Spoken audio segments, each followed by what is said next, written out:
Hello. So, in this video, we're gonna talk how to lock Facebook profile on any phone. To that, you want to open Facebook.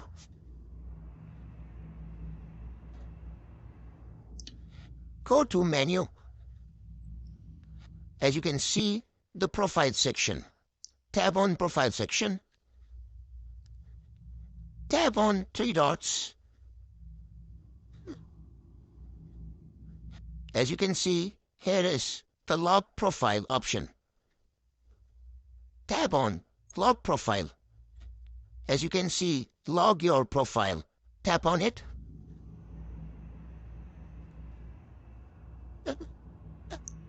Now, your profile has been locked. So that's how you can lock Facebook profile officially on any phone. If you found this video helpful, please subscribe to the channel and hit the bell icon to get notified.